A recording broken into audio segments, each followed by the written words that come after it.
सात इजरायलियों ने नेतन्याहू को बड़ा धोखा दिया है और ईरानी खेल सामने आया है कि ईरान ने पूरी की पूरी जासूसी की इजराइल पर और कैसे 2 साल तक ये मामला चला।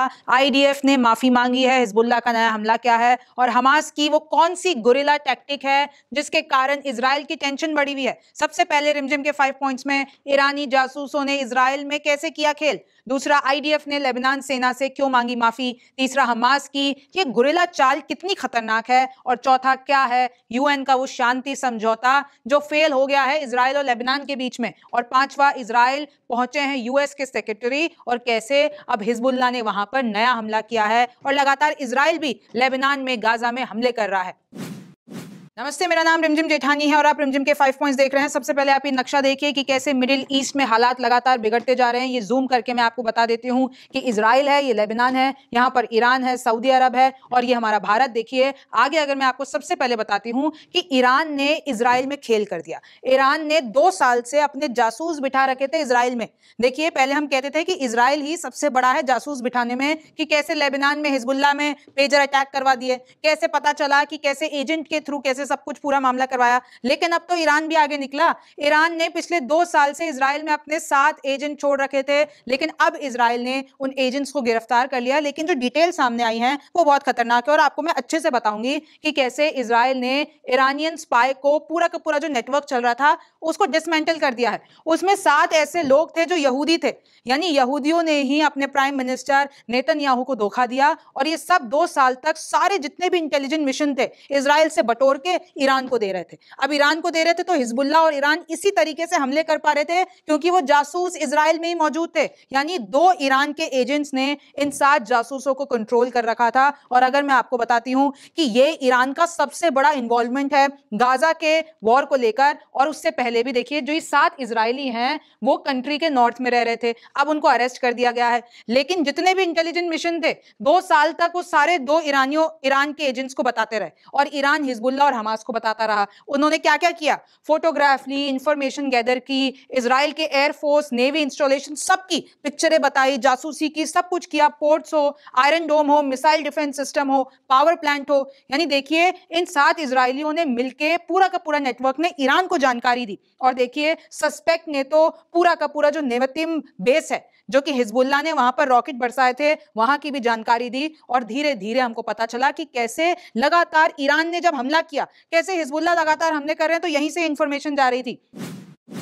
हालांकि जो आईआरएनए है जो कि ईरान की स्टेट एजेंसी है, उन्होंने अभी तक इस पे कोई भी जानकारी नहीं दी है, कोई भी अपनी चुप्पी नहीं तोड़ी है। लेकिन ये बहुत बड़ा नेक्सस यहाँ पे काम कर रहा था। और तो और ये जो 7 इजरायली थे, साउथ यहूदी थे, उनको पता था कि अगर हम ये कर रहे हैं तो हम पे कितना बड़ा इस पे जो है एक्शन हो सकता है, लेकिन उन्होंने करते रहे। और उसमें से 2 तो माइनर हैं, जब पता चला तो उसमें से 2 तो माइनर हैं। ईरान के गाइडेंस पे वो लोग काम कर रहे थे और वो ज्यूश इजरायली सिटीजन थे और उनको hundreds and thousands of dollars पैसे दिए गए ईरान की तरफ से, कुछ तो क्रिप्टो करेंसी में भी दिए गए, ताकि वो ये पूरा का पूरा जो वारदात है, जो पूरी की पूरी जासूसी है वो कर सके। और ओरिजिनली वो अजरबैजान के थे और ये कहा जा रहा है इजराइल की तरफ से कि इन्होंने पैसों के लिए ये सब कुछ किया। आगे बढ़ती हूं कि देखिए कैसे इजराइल ने तो क्लियर कर दिया है कि ईरान ने जो हम पर हमला किया उसका हम जवाब देकर रहेंगे। लेकिन सितंबर की बात है, इजरायली अथॉरिटीज ने यह भी कंफर्म किया कि हमने एक व्यक्ति पकड़ा है जो हमारी तरफ से इंटेलिजेंस दे रहा था ईरान को, और तो और उनका पूरा प्लान है कि नेतन्याहू, प्राइम मिनिस्टर नेतन्याहू का असैसिनेशन करना। तो देखिए जो रिपोर्ट सामने आई है न्यूयॉर्क टाइम्स की तरफ से वो मैं आपको बता रही हूं। लेकिन अब हम हमारे अगले पॉइंट पे आते हैं कि आखिरकार आईडीएफ जो कि इजराइल की मिलिट्री फोर्स है, उन्होंने माफी क्यों मांगी है लेबनान से। तो देखिए 3 लेबनीज सोल्जर्स की मौत हो जाती है अटैक में, इजरायली अटैक में, तो इजराइल को माफी मांगनी पड़ जाती है क्योंकि उनकी लड़ाई तो हिजबुल्लाह से है। लेकिन अगर लेबनान के सोल्जर्स मर जाते हैं तो इजराइल ने माफी मांगी है। और अगर मैं आपको डिटेल्स बताती हूँ, सदर्न लेबनान में ये बताया जा रहा है लेबनीज आर्म्ड फोर्स के 3 सोल्जर्स मर जाते हैं। इजराइल ने अपॉलॉजी ली और इजराइल ने ये कहा कि देखिए हम लोग तो हिजबुल्लाह की ट्रक को मार रहे थे, लेकिन उसके साथ एक और ट्रक थी जो कि पूरे के पूरे उसमें सोल्जर्स थे लेबनान के, तो वो भी हमारे अटैक के अंदर आ गई और हमें इसका बहुत पछतावा है क्योंकि हमारी लड़ाई हिजबुल्लाह से है, हमास से है। वहां पर हमारी लड़ाई लेबनान के लोगों से नहीं है और हम माफी चाहते हैं कि ऐसा हुआ। Lebanese soldiers highlighted the complicated dynamic that Lebanon army is navigating. यानी आप देखिए कि वहां पर अगर मैं लेबनान की बात करती हूं तो हिजबुल्लाह वहां का एक पॉलिटिकल ग्रुप है जो बहुत ही ताकतवर है, लेकिन लेबनान की जो आर्मी है वो अलग है। लेबनान की आर्मी में थोड़ा सा और डिटेल के बारे में बताती हूं तो लेबनान की आर्मी ये एक पार्टी है जो कि कॉन्फ्लिक्ट जो ये इजराइल और हिजबुल्लाह का चल रहा है उसको कम करना चाहती है, लेकिन उन्होंने ये जो इजराइल ने इन्वेजन कर रखा है लेबनान में, जो लेबनान के लोगों की जान जा रही है, उसको सपोर्ट नहीं करती है लेबनान की आर्मी। और उन्होंने कहा है कि ये जो हमारे सैनिकों की मौत हुई है उस पे हम जो है पूरा का पूरा एक्शन लेंगे इजराइल के ऊपर। ऐसा उन्होंने कहा है कि ये बहुत ही गलत बात है कि हमारे सोल्जर्स इसमें मारे जा रहे हैं और उन्होंने इस बात का विरोध किया है। देखिए, not operating against the Lebanese army and apologises for these unwanted circumstances. यानी इजराइल लेबनान की मिलिट्री से, सेना से माफी मांग रहा है कि हिजबुल्लाह को हम खत्म करना चाहते हैं, लेकिन उसकी वजह से यहां पर जो नुकसान हो रहा है हमको उसके लिए खेद है। लेकिन मैं आपको यह भी बता दूं, ये तीसरी बार है जब इजरायली ट्रूप्स ने लेबनीज सोल्जर्स को मारा है या उन पर हमला किया है। और आप देख सकते हैं कि कैसे जो कमांडर जनरल हैं जो लेबनीज आर्म फोर्स के हैं वो मिलते हैं प्रेसिडेंट बाइडेन के एनवॉय से, यानी अमेरिका के एनवॉय से मिलते हैं और कहते हैं कि भैया ये जो भी चल रहा है हम इसको सोल्यूशन करना चाहिए। लेबनान में जो लोगों की हत्याएं हो रही हैं, जो इजराइल हमला कर रहा है, तो हमें कुछ तो इस पे करना पड़ेगा। लेकिन पता चलता है कि लेबनान के सोल्जर्स ही मर जाते हैं। और मैं आपको बता देती हूं इसका थोड़ा सा पीछे की राजनीति में, भाई आपको समझ में आ रहा होगा कि हिजबुल्लाह जब लेबनान में है, पॉलिटिकल फोर्स है, तो लेबनान की आर्मी कैसे अछूत है इस सबसे। तो मैं आपको बता देती हूं कि अमेरिका चाहता है कि हिजबुल्लाह वीक हो जाए, क्योंकि आपको पता है अमेरिका हिजबुल्लाह को पूरा का पूरा टेररिस्ट ऑर्गेनाइजेशन मानता है और वो चाहता है कि इजराइल हमले करके हिजबुल्लाह को खत्म कर दे। और इसीलिए अमेरिका ने लेबनान की जो आर्मी है उसको ट्रेन किया है, उसको पूरा का पूरा मिलिट्री एड दिया है। 2006 से मैं बात बताती हूँ, $3 बिलियन का मिलिट्री एड दिया है अमेरिका ने। लेबनान की आर्मी को तैयार किया है कि तुम लोग लड़ो। किससे लड़ो? हिजबुल्लाह से लड़ो, क्योंकि तुम्हारे ही मुल्क में हिजबुल्लाह जो कि आतंकवादी संगठन है वो कहीं ना कहीं लेबनान के लोगों को ढांचा बना के, पूरे ये फोर्सेस को ढांचा बना के कहीं ना कहीं अपना जो बदला लेना चाहता है। लेकिन Lebanese army were to get drawn into Israel's conflict. यानी इधर मैं बता दूं कि अमेरिका को यह लगता है कि अगर लेबनान की आर्मी जिसको हमने ही ट्रेन किया है और इजराइल की आर्मी जिसको हम ही पूरी की पूरी मदद देते हैं, तो अब वो आपस में लड़े ना। देखिए, US backed forces killing US backed forces, यानी इजराइल को भी अमेरिका सपोर्ट करता है, मिलिट्री एड देता है, और लेबनान को भी अमेरिका नहीं तैयार किया है। तो अमेरिका ये नहीं चाहता कि एक दोनों जो हमारे बच्चे हैं वो आपस में लड़े। The risk of Lebanon army entering the fray लो, यानी लेबनान कभी भी इजराइल और हिजबुल्लाह की जंग में बीच में नहीं आएगा, क्योंकि एक तो इनकी जो न्यूट्रलिटी है, यानी जो बीच का रास्ता है वो हमेशा से कायम रहा है। और तो और अगर उन्होंने ऐसा किया, इजराइल के खिलाफ जंग में उतरा, तो यूनाइटेड स्टेट्स यानी अमेरिका से जो उनको सपोर्ट मिल रहा है वो खत्म हो जाएगा। इसलिए कभी भी ये नहीं चाहेगा लेबनान की आर्मी कि वो इस पछड़े में पड़े। और मैं आपको बता देती हूँ, लेबनान आर्मी की एक कमजोरी भी है। कमजोरी यह है कि वो एक्सट्रीमली वीक हैं, इकोनॉमिक तौर पर, आर्थिक तौर पर वो वीक हैं। और तो और 2019 से इनके पास इकोनॉमिक क्राइसिस चल रही है, ना इनको सैलरीज देने के लिए इतने पैसे हैं, ना इनको ट्रेन, इक्विपमेंट और रिक्रूट करने के इसलिए पैसे हैं। तो जितना भी इनके पास है वो सब वो इन्हीं लोगों पे खर्च कर देते हैं। तो वो इतनी एक्टिव नहीं है कि वो इजराइल से जाके लड़ रहे, और इतनी भी एक्टिव नहीं है कि अपने ही मुल्क में जो हिजबुल्लाह एक बहुत ही ज्यादा पॉलिटिकल ग्रुप है, बहुत ही फैला हुआ ग्रुप है, उससे भी लड़ रहे। हिजबुल्लाह से भी वो लड़ती नहीं है। देखिए, Lebanese army was supposed to work with United Nations peacekeepers, यानी लेबनीज आर्मी का एक ही उद्देश्य है कि वहां पर जो यूएन ने अपने शांति सैनिक बिठा रखे हैं उनके साथ मिलकर वो हिजबुल्लाह को, वो जो एक डील हुई थी 2006 में, यूएन रेजोल्यूशन था कि एक बफर जोन बनेगा इजराइल और लेबनान के बीच में, और उधर ना तो हिजबुल्लाह आएगा ना इजराइल जाएगा। लेकिन वो कहीं ना कहीं अभी तक पूरा नहीं हो पाया है, और उस रेजोल्यूशन का नाम है 1701। उसके बारे में आगे भी मैं आपको बताऊंगी। लेकिन कहीं ना कहीं मैं आपको बता दूं, ये जो रेजोल्यूशन है इजराइल और हिजबुल्लाह के बीच में जो 2006 में बना था वो अब इफेक्ट में नहीं है, वो इंप्लीमेंट नहीं हो रहा है। और लेबनीज आर्मी और यूनाइटेड नेशन पीस कीपर्स का ये काम था कि इस रेजोल्यूशन को बनाए रखें, लेकिन दोनों ही तरफ से कई गलतियां हुई। और मैं आपको बता दूं कि अभी हाल ही में जो अमेरिकन एनवॉय है, उनके जो मिस्टर हुस्टिन है, वो लेबनान में जाते हैं। लेबनान में जाके वहां से अधिकारियों से बात करते हैं और बोलते हैं कि ये जो हिजबुल्लाह इजराइल के बीच में हो रहा है, नहीं चाहते ऐसा हो, लेकिन अगर ये हो रहा है तो हमको कुछ ना कुछ तो करना पड़ेगा उसको ठीक करने के लिए। तो ये जो यूएन ने रेजोल्यूशन बनाया था 2006 में, जिसका नाम है 1701, उसको अब हमें इंप्लीमेंट करना चाहिए, अमेरिका, यूएन और लेबनान को मिलकर। और मैं आपको बता दूं, लेबनीज आर्मी का एक ही रोल है कि वो अपने लोगों यानी लेबनीज लोगों की रक्षा करे। अब मैं आगे बता देती हूं कि हमास का ऐसी कौन सी गुरिल्ला टेक्निक है, ऐसी कौन सी गुरिल्ला टेक्निक है कि जिससे अभी तक इजराइल लड़ नहीं पा रहा है। खत्म तो कर रहा है हमास के लोगों को, लेकिन हमास खत्म होने का नाम नहीं ले रहा है। रोज नए हमले होते हैं और 1 साल से ज्यादा हो गया इस वॉर को चलते हुए, लेकिन उनकी जो ये गुरिल्ला टेक्टिक है वो काम कर रही है। देखिए किस तरीके से ये जो ग्रुप है हमास, उनके जो small scale hit and run approach होती है कि जाकर हमला करो और भाग जाओ, तो इस तरीके से वो कैसे एक इजराइल को पूरी की पूरी टक्कर दे रहे हैं और इजराइल अभी तक हमास को पूरी तरीके से खत्म नहीं कर पाया है। और इसके पीछे का कारण क्या है मैं आपको बता देती हूं। सबसे पहले तो देखिए हमास के जो टॉप कमांडर्स हैं वो मोस्टली डेड हैं, इजराइल ने उन सबको मार दिया है। और जो बचे हुए हैं, कई ऐसे हैं जो अभी बचे हुए हैं, लेकिन उनके जितने भी हाइडआउट्स हैं, स्टॉक पाइल से, क्योंकि 1 साल से इजराइल कार्रवाई कर रहा है, तो काफी हद तक हमास के जितने भी लड़ाके थे उनको खत्म कर चुका है। लेकिन अभी तक भी हमास की तरफ से हमले कम नहीं हो रहे हैं, हमास कमजोर नहीं हो रहा है। इसके पीछे का क्या कारण है? और अभी तो हमास ने इजराइल के एक बड़े कर्नल को, एक बड़े ब्रिगेड कर्नल को मार गिराया, तो इससे पता चल रहा है कि हमास की ताकत अभी तक खत्म नहीं हो रही है। हाँ, वो इजराइल के सामने इतना ताकतवर नहीं है, लेकिन वो टक्कर भी दे रहा है, वो पूरी तरीके से हार भी नहीं रहा है, हमले भी कर रहा है और इजराइल को नुकसान भी पहुंचा रहा है। देखिए किस तरीके से ये जो कर्नल है इजराइल के, वो बाहर अपने टैंक में बाहर निकल रहे थे, अचानक से एक्सप्लोसिव फटता है और हमास की तरफ से लगाया हुआ वो एक्सप्लोसिव था और उनकी मौत हो जाती है। आगे देखिए कि किस तरीके से हमास के जो रिमेनिंग फाइटर्स हैं, वो जितनी भी ये तहस नहस हो चुकी बिल्डिंगें हैं, ये जितना भी खंडर हैं, उधर जाके छुप जाते हैं, अंडरग्राउंड हो जाते हैं। इजराइल कहता तो है कि हमने हमास के अंडरग्राउंड नेटवर्क को तबाह कर दिया है, लेकिन अभी भी इतने सारे बचे हैं जहां पे इजरायली सेना पहुंच नहीं पा रही है।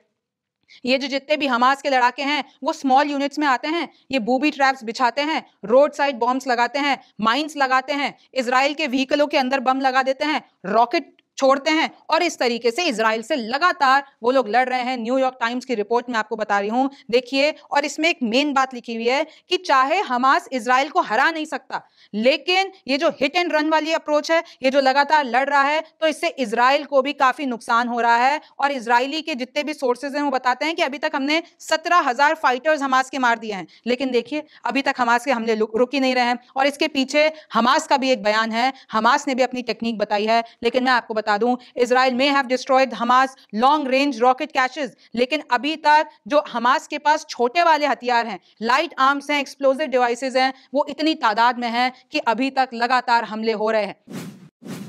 अगला देखिए कि चाहे इजराइल ने हमास के 2 बड़े चीफ को मार गिराया हो, एक तो सिनवार और दूसरा इस्माइल हानिये, लेकिन उसके बाद भी हमास की जो ताकत है वो कम नहीं हो रही है। नॉर्दर्न गाजा में उनकी कैपेसिटी कम नहीं हो रही है। और अगर आपको जानना है कि हमास की लीडरशिप काम कैसे करती है, तो हमास को आप 2 भागों में बांट दीजिए, एक नॉर्थ और एक साउथ। तो देखिए जो साउथ वाली लीडरशिप है हमास की, उसको कौन चलाता था? सिनवार, जो अब नहीं रहा। और जो नॉर्थ वाली है, वो उधर के फाइटर्स बताते हैं नॉर्थ वाले कि देखिए साउथ से तो हमने वैसे भी कमांड लेना बंद कर दिया था, हमारा नॉर्थ ही इतना ज्यादा गुरिल्ला फाइटिंग में जो पूरा का पूरा उनको ट्रेनिंग मिली हुई है, वो इतने ज्यादा अच्छे हैं कि अब हमें सेंट्रल कमांड की जरूरत ही नहीं है। हमने अपने ही आपस में चीफ बिठा रखे हैं और हम पूरे सक्षम हैं इजराइल से लड़ने के लिए। ये कहना है न्यूयॉर्क टाइम्स की इस रिपोर्ट का कि सेंट्रलाइज कमांड से तो सिनवार के जाने से हमास की पूरी लीडरशिप पे इतना फर्क नहीं पड़ा और हम बिल्कुल भी कमजोर नहीं है, हमास का कहना है। और ईरान के जो सुप्रीम लीडर है खमनेई, उन्होंने भी ये कह दिया था कि हमास हमेशा जिंदा था और हमेशा रहेगा। और मैं आपको बता दूं कि हमास ने तो ये भी कहा है कि जितने मारोगे उतने पैदा होंगे। न्यू फाइटर्स आ चुके हैं और तो और कई लोगों ने साइन अप कर दिया है। अभी ये नहीं पता कि वो जो नए लोग आए हैं वो कितने ताकतवर हैं, कितने ट्रेंड हैं, लेकिन हमास अपनी पूरी ताकत बढ़ाते जा रहा है। अब हम हमारे उस पॉइंट पे आ जाते हैं जिसमें मैं आपको बताऊंगी कि कैसे एक यूएन रेजोल्यूशन बना था 2006 में। 2006 में जब इजराइल और हिजबुल्लाह की जंग हुई थी जो तकरीबन 34 दिनों के लिए चली थी, तो यूएन बीच में आया उन्होंने एक रेजोल्यूशन बनाया कि देखिए हमें तो पीस चाहिए। तो लेबनान को कहा, यानी लेबनान में जो हिजबुल्लाह था उसको कहा कि एक पर्टिकुलर पॉइंट से तुम पीछे रहोगे और इजराइल एक पर्टिकुलर पॉइंट से पीछे रहेगा, और जो ये बीच वाला जोन है उधर कोई भी खून खराबा हमको नहीं चाहिए, और अगर तुम ये करते हो तो तुम हमारे इस कानून को तोड़ोगे। तो वो बफर जोन बना रहना चाहिए ताकि हिजबुल्लाह भी अपने हिसाब से रहे और इजराइल भी अपने हिसाब से रहे, दोनों में फाइट ना हो। लेकिन देखिए ये जो यूएन सिक्योरिटी काउंसिल रेजोल्यूशन 1701 बनाया गया था, वो बनाया तो गया लेकिन उसको इंप्लीमेंट नहीं हो पाया, फेल हो गया, और आज उसी का नतीजा है कि हिजबुल्लाह और इजराइल में इतनी भयंकर जंग चल रही है जिसमें लाखों मासूमों की जान जा चुकी है। अब मैं आपको थोड़ा और डिटेल में बता देती हूं। 2006 का ये resolution United nation security council, उन्होंने ये कहा इजराइल हिजबुल्लाह के बीच में कि एक रेजोल्यूशन बनाओ, लेकिन पीस अभी तक भी नहीं आ पाया है और मेजर कोई भी नहीं ले पाया। तो अब जितने भी डिप्लोमेट्स हैं वो ये कह रहे हैं कि अब इस वॉर का अंत इतना सा है कि हिजबुल्लाह और इजराइल के बीच में ये जो यूएन रेजोल्यूशन जो आज तक इंप्लीमेंट नहीं हो पाया, हम उसको इंप्लीमेंट करें, क्योंकि जब ये इंप्लीमेंट होगा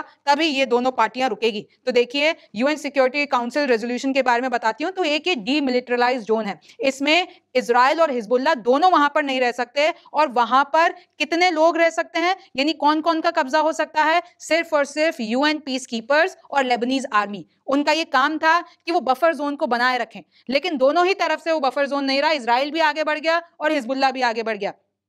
और इसका फेलियर क्यों हुआ? ये जो यूएन ने, यूनाइटेड नेशन ने जो रेजोल्यूशन बनाया था, ये फेल क्यों हुआ? इसलिए फेल हुआ क्योंकि 1000 लोग अभी तक एस्केप कर चुके हैं नॉर्दर्न इजराइल से, यानी इजराइल में भी जो बॉर्डर इलाका है वहां पे खूब लोग रह रहे थे, लेकिन अब लगातार हिजबुल्लाह और इन सबसे जंग चलते हुए तो उन सब ने भी वो इलाका छोड़ दिया है। तो अब वहां पर इतनी ह्यूमैनिटेरियन क्राइसिस हो गई है। लेबनान में भी आपको पता है, रोज तस्वीरें मैंने आपको बताई हैं कि कैसे लेबनान में लोग खाने को तरस रहे हैं, कैसे वहां पर रोज चाहे बच्चे हो महिलाएं हो सबकी मौत हो रही है अटैक्स में। तो ये सब जो मामला था इसको कहीं ना कहीं ये लोग कंट्रोल नहीं कर पाए। रेजोल्यूशन 1701 ये था कि कभी भी क्रॉस बॉर्डर अटैक नहीं होंगे इजराइल और हिजबुल्लाह के बीच में, ताकि इजराइल बचा रहे। लेकिन उसके बाद देखिए कि ये सर्दर्न लेबनान में जो इजरायली ट्रूप है उन्होंने अपना पीछे तो खींचा, हिजबुल्लाह ने भी विड्रॉ कर दिया, लेकिन एक वक्त के बाद वो वापस सेम हो गया। और ये रेजोल्यूशन में था कि हिजबुल्लाह को हमेशा लितानी रिवर के पीछे रहना है और इजराइल को भी अपने बॉर्डर तक सीमित रहना है, और ये बफर जोन बनाए रखना है। और इसको संभालेगा कौन?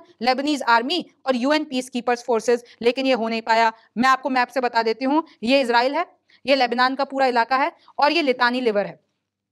अब हिजबुल्लाह को हमेशा इस लितानी रिवर से पीछे रहना था, और ये जो इजराइल है उसको यहां तक रहना था। और ये जो बीच का इलाका आप देख रहे हैं ये बफर जोन है। लेकिन इस बफर जोन में अब देखिए सबसे ज्यादा खून खराबा यही हो रहा है, क्योंकि इजराइल भी यहां आगे बढ़ चुका है और हिजबुल्लाह तो हमेशा से यहां पे था। अब ये दोनों क्या रीजन देते हैं वो भी मैं आपको आगे बताऊंगी। यूएन सिक्योरिटी काउंसिल ने 2006 में ये बताया और बोला कि ये जो पूरा का पूरा एरिया है, ना इसमें आर्म्ड पर्सनल होंगे, ना इसमें कोई हथियार होगा, और इसमें पूरा का पूरा जो हुकूमत रहेगी वो यूएन पीस कीपिंग फोर्स की रहेगी और लेबनान गवर्नमेंट की रहेगी। लेकिन हाल ही में आपको पता होगा कि इजराइल ने तो यूएन पीस कीपिंग फोर्स के वॉच टावर्स पर ही हमले कर दिए। इसलिए यूएन चिढ़ भी गया इजराइल से कि वहां पर जब हम लोग हैं शांति बनाए रखने के लिए, तो आखिरकार इजराइल की हिम्मत कैसे हुई हम लोगों पे हमला करने के लिए। लेकिन इजराइल ने यह कहा कि यूएन पीस कीपिंग फोर्स के आड़ में हिजबुल्लाह वहां पर नेटवर्क पूरा का पूरा चला रहा था, तो हमको हिजबुल्लाह को तो खत्म करना ही है। What went wrong? Resolution was never fully put in effect. Why? क्योंकि यूनिफिल ने कभी भी हिजबुल्लाह के खिलाफ अपनी फोर्सेस को एम्पावर नहीं किया। यानी जो वहां पर यूनिफिल की फोर्सेस थी, यूएन की फोर्सेस थी, उन्होंने वो कभी भी हिजबुल्लाह को रोक नहीं पाए। और लेबनीज आर्मी भी, क्योंकि हिजबुल्लाह इतना ताकतवर है लेबनान में, उन्होंने भी ज्यादा ध्यान नहीं दिया, लेबनीज आर्मी ने ज्यादा ध्यान नहीं दिया कि हम लोग हिजबुल्लाह को रोकें। और हिजबुल्लाह लगातार उस लितानी रिवर के आगे बढ़ता गया और उस पूरे जोन को अपने इलाके में बदल दिया, चाहे वो बंकर्स के थ्रू हो, चाहे वो उधर अपने सेटअप्स करना हो, और हिजबुल्लाह वहां पर पूरी तरीके से बच गया। देखिए, for years UN and Lebanese army forces largely stood and watched as Hezbollah built up a large and deadly presence। यानी इस पूरे इलाके में हिजबुल्लाह ने अपनी पूरी की पूरी प्रेजेंस कायम कर ली, और अब वो इजराइल से वहीं पे लड़ रहा है और उसका स्ट्रॉन्ग होल्ड भी है। अब देखिए हिजबुल्लाह ने वहां पर असेंबल भी किए फाइटर्स, वहां पर कैसे रॉकेट लगातार इजराइल पर दाग भी रहा है और इजराइल में नुकसान भी पहुंचा रहा है। किस तरीके से आप देख सकते हैं कि 60,000 से ज्यादा लोग वहां पर नॉर्दर्न इजराइल में एस्केप कर चुके हैं, यानी अपने घर को छोड़ चुके हैं। लेकिन अब इसमें हिजबुल्लाह ये कहता है कि वो इलाका हमेशा से मेरा था, यानी हमारा था, हिजबुल्लाह का था, क्योंकि इजराइल ने जो वादा किया था कि वो शीबा फार्म्स को छोड़ देगा, तो शीबा फार्म से वो भी नहीं गया, तो ये जो बफर जोन है वो हमारा है, तो हम भी नहीं जाएंगे। लेकिन इजराइल ये कहता है कि जो ये शीबा फार्म्स वाला इलाका है वो तो हमने सीरिया से जीता था, यानी हमने ये पूरा का पूरा जो गोलान हाइट्स में शीबा फार्म्स वाला इलाका है 1967 में हमने वो सीरिया से ले लिया था और यूएन भी उसमें हमारे साथ था, तो हम वो इलाका क्यों छोड़े। तो देखिए इतनी सी जमीन के चक्कर में आप देखिए कितनी जानें अभी तक जा चुकी हैं। अब आगे क्या होगा, अब आगे अमेरिका ये सोचता है, यूएन ये सोचता है कि कैसे अब ये जो रेजोल्यूशन 1701 जो अभी तक इंप्लीमेंट नहीं हो पाया, अब इजराइल और हिजबुल्लाह के बीच में हमें इसको ही इंप्लीमेंट करना है। अमेरिका ने लेबनीज आर्मी को यह बोला है कि देखो अगर तुम ये रेजोल्यूशन को कायम करने में हमारा साथ देते हो तो यूएन भी तुम्हारा साथ देगा, अमेरिका भी तुम्हारा साथ देगा, और जो हमारे पार्टनर्स हैं गल्फ अरब स्टेट्स में वो भी तुम्हारा साथ देंगे, और इनफैक्ट इजराइल भी तुम्हारा, बस ये रेजोल्यूशन कायम करवा दो। लेबनीज आर्मी को इस वक्त अमेरिका की तरफ से ये बोला जा रहा है। तो देखिए हिजबुल्लाह तो रुकने का नाम नहीं ले रहा, उन्होंने तो कहा है कि जब तक गाजा की ये जमीन, जितना भी ये पूरे के पूरे इजरायली वहां से चले नहीं जाते हैं तब तक हम लड़ते रहेंगे, हम गाजा का बदला लेते रहेंगे। इजराइल भी कह रहा है हम भी पीछे नहीं हटेंगे जब तक हमास और हिजबुल्लाह को खत्म नहीं कर देते, और अब तो वो ईरान पे भी हमले करने जा रहे हैं। तो देखिए ये दोनों फोर्सेस रुक नहीं रही है और हर कोशिश हो रही है कि इस मामले को आगे ना बढ़ाया जाए। लेकिन देखिए अब जो मैं आपको अपडेट्स बताने वाली हूँ, चाहे वो यमन के हूती विद्रोही हों, इन्होंने भी तेल अवीव जो कि इजराइल की राजधानी है वहां पर मिलिट्री बेस पे हमला किया है। और देखिए ब्लिंकन जो कि यूएस के सेक्रेटरी हैं, स्टेट सेक्रेटरी हैं, वो पहुंचे हैं इजराइल में कि कहीं ना कहीं हम कुछ कोशिशें कर ले कि ये जो धीरे धीरे मामला बढ़ता जा रहा है उसको रोक लिया जाए। लेकिन मैं आपको बता दूं इनकी ये 13वीं या 14वीं विजिट है, लेकिन अभी तक भी ऐसा कुछ नहीं हो पाया है। अब लोग तो कहते हैं कि अमेरिका वहां पर जंग रुकवाने के लिए खड़ा है कि और बढ़ाने के लिए खड़ा है, तो ये हमको समझ में नहीं आता है। आगे देखिए हिजबुल्लाह ने लगातार, मैं आपको बता दिया था पिछले ही शो में कि कैसे इजरायली पीएम नेतन्याहू के घर के बगल वाली बिल्डिंग पे हमला किया। वो तो चलो उनकी बीवी और वो वहां पर थे नहीं, तो कोई कैजुअलिटी नहीं हुई, कोई मौत नहीं हुई, लेकिन हिजबुल्लाह ने आज सामने आता है हिजबुल्लाह और कहता है कि वो जो ड्रोन अटैक किया था वो हमने ही किया था और हमारा पूरा मकसद था कि इजराइल के पीएम बेंजामिन नेतन्याहू को हम खत्म कर दें। हिजबुल्लाह रुक नहीं रहा है, रॉकेट अटैक किया है इजरायली ट्रूप्स पे। फिर देखो यूएनडीपी ये कहता है कि गाजा का डेवलपमेंट 69 इयर्स पीछे चला गया है। गाजा में अब बचा क्या है, सिर्फ खंडर है वहां पर लोग इधर से उधर हो रहे हैं और सिर्फ वहां पर लाशें हैं, खंडर हैं और लोग इधर से उधर हैं। तो गाजा 69 इयर्स पीछे चला गया इस जंग के अंदर। कासम ब्रिगेड जो कि हमास की ब्रिगेड है, वो भी इजरायली बुलडोजर्स पर गाजा पे हमला किया है। जैसा कि मैं आपको बता रही थी कि हमास नहीं रुक रहा है, हमास की ये जो कसम ब्रिगेड है वो लगातार इजराइल पर हमले कर रही है। और तबाही का मंजर देखिए, इजराइल ने हाल ही में अभी एक हॉस्पिटल पे अटैक किया है और वहां की तस्वीरें आप देख सकते हैं। इजराइल ने कहा है कि इस हॉस्पिटल की आड़ में हिजबुल्लाह, हमास जैसे संगठन पूरा का पूरा अंडरग्राउंड नेटवर्क क्रिएट करके और वहां से हम पर यानी इजराइल के आम जनता पर हमले करते हैं और इसलिए हम इस तरीके से वहां पर हमला करते हैं। लेकिन मैं आपको बता दूं कि यहां पर आप देख सकते हैं तबाही का क्या मंजर है, और मैं आपको वैसी तस्वीरें नहीं दिखा सकती जिसमें आपको पता लगेगा कि कैसे बच्चे, महिलाएं, आदमी, ये सब इनकी लाशों के ढेर बिछे पड़े हैं सड़कों पर। आगे देखिए इजराइल ने 2 लाख के ऊपर जितनी भी ये 8 ट्रक्स हैं वो गाजा में अंदर जाने से रोक दिया गया है। अभी आपको पता है यूएस से चेतावनी आई थी कि इजराइल को इंटरनेशनल लॉ के खिलाफ नहीं जाना चाहिए और गाजा में जो आसपास के देश मदद पहुंचा रहे हैं, जो यूएन मदद पहुंचा रहा है, वो पहुंचवानी चाहिए। लेकिन मीडिया ऑफिस गाजा का ये कह रहा है कि अभी तक 96% लोग वहां पर फूड इनसिक्योरिटी के चलते भुखमरी से जी रहे हैं, और जो इजराइल है वो पूरा ये जितनी भी चाहे मेडिसिन हो गई, चाहे फूड हो गया, पानी हो गया, खाना हो गया, ये सब पहुंचने नहीं दे रहे हैं, ये आरोप लगाया जा रहा है। लेकिन इजराइल भी लगातार पोस्ट के जरिए बता रहा है कि हमारी ट्रकों की ट्रकें गाजा के अंदर जा रही है और मदद पहुंचा रही है। ईरान के जो प्रेसिडेंट है पेजेश्कियन, वो कहते हैं कि वेस्ट यानी अमेरिका के ऊपर पूरा का पूरा आरोप है कि जो अमेरिका है वो सिर्फ देख रहा है कि कैसे इंसानियत के खिलाफ क्राइम हो रहा है और बैठ के वेस्ट सिर्फ देख रहा है, इजराइल को हथियार दे रहा है कि वो और ज्यादा कत्लेआम करे। फिर देखिए अभी मैं आपको बता दूं ब्लिंकन पहुंच चुके हैं Israel for new Gaza cease fire push. मैं आपको पहले भी बता चुकी हूं और आपको यह भी पता है कि इस वक्त जब मैं आपसे बात कर रही हूं तो रशिया में ब्रिक्स समिट चल रहा है। कल ही शो में मैंने आपको उसकी पूरी एबीसीडी बताई है और वहां पर ईरान के प्रेसिडेंट, भारत के प्रेसिडेंट, माफ कीजिए, भारत के prime minister Narendra Modi, Iran के प्रेसिडेंट पेजिशकियन, वहां पर और भी बड़े से बड़े, चाहे वो रशियन प्रेसिडेंट हो, चाहे वो चाइना के प्रेसिडेंट हो, उन सब की मुलाकात चल रही है। आगे देखिए, हिजबुल्लाह की रॉकेट अटैक इंजर्स 1 इन नॉर्थ इसराइल। ये हिजबुल्लाह ने, वहां की जो रिपोर्ट है उन्होंने कहा है कि नॉर्थ इसराइल में हमने एक जने को घायल कर दिया है हिजबुल्लाह के हमले ने। हिजबुल्लाह ने हाइफा नेवल बेस पे मिसाइल फॉल्स पर हमला किया है। आप देखिए, हिजबुल्लाह ने मिलिट्री बेस जो कि तेल अवीव में था, वहां पर भी हमला किया। हिजबुल्लाह रुक नहीं रहा है। मैं अल जजीरा की आपको रिपोर्ट पढ़ के बता रही हूं। और इन सब हमलों के बाद तेल अवीव में स्टेट ऑफ इमरजेंसी लग गई है कि कैसे लगातार हिजबुल्लाह की तरफ से हमले हो रहे हैं। लेकिन इजराइल डिफेंस फोर्स भी पीछे नहीं है। उनका आप देख सकते हैं कि किस तरीके से वो लगातार हथियार पकड़ रही है, कैसे लगातार जितने भी हिजबुल्लाह के 2 टेररिस्ट राजवान फोर्स के हैं, इजराइल डिफेंस फोर्स का ये पोस्ट है कि आईडीएफ ट्रूप्स ने उनको मार दिया है और कैसे हमने उनके हथियार छीन लिए हैं। फिर देखिए, इजराइल डिफेंस फोर्स दिखाता है कि ये ऊपर जो हमने ब्रांच पे एक बैंक, जो मैंने आपको कल ही जिक्र किया था कि कैसे इजराइल ने एक बैंक की 16 ब्रांचेस पे हमला किया और वो बैंक हिजबुल्लाह को डायरेक्टली फंड करता था। तो इजराइल इस नक्शे के, इस तस्वीर के थ्रू दिखाना चाह रहा है कि आपको सिर्फ ऊपर की बिल्डिंगें दिखती है, ये जो नीचे अंडरग्राउंड है ना, जहां पर पूरे के पूरे हिजबुल्लाह वाले, हमास वाले ऑपरेट करते हैं, अपने हथियार छुपा के रखते हैं। और इजरायली फोर्स ने तो ये भी बता दिया कि नसरल्ला यहां पर कई वक्त से छुपा भी बैठा था नीचे वाले बंकर्स में। तो आपको तो ये दिखता है कि हम ऊपर वाली बिल्डिंग उड़ा रहे हैं, लेकिन हमारा जो निशाना होता है वो एक्चुअल में ये बंकर्स होते हैं। इस तरीके से दिखाया गया है। और ईरान रुक नहीं रहा है। ईरान अपनी एकता के लिए लगातार मोर्चे पर है। और देखिए, अभी ही कुवैत के काउंटर पार्ट अब्दुल्ला से वो मिले हैं ट्यूसडे को, उनकी तस्वीर आप देख सकते हैं। क्राउन प्रिंस से भी मिले हैं, कुवैत जा चुके हैं इससे पहले। जॉर्डन हो, सऊदी अरेबिया हो, इजिप्ट हो, जितने भी आसपास के मुस्लिम मुल्क है, ईरान वहां पर जा रहा है। और अब तो ब्रिक्स समिट में भी पहुंच गया है। वहां पर बड़े लीडर्स से वो मिलेगा। और कहीं ना कहीं ये जो पूरा विवाद इजराइल के खिलाफ चल रहा है, ईरान तो यही चाहेगा कि जितने भी देश मेरे सपोर्ट में हो। अब देखिए इन पूरे मामले से आगे क्या होता है, ब्रिक्स समिट का नतीजा क्या निकलता है, आप क्या सोचते हैं, आप किस बारे में और ज्यादा जानना चाहते हैं, मुझे कमेंट करके जरूर बताइए। मैं हूं रिमझिम जेठानी, आप रिमझिम के 5 पॉइंट्स देख रहे थे। आपसे फिर मुलाकात होगी।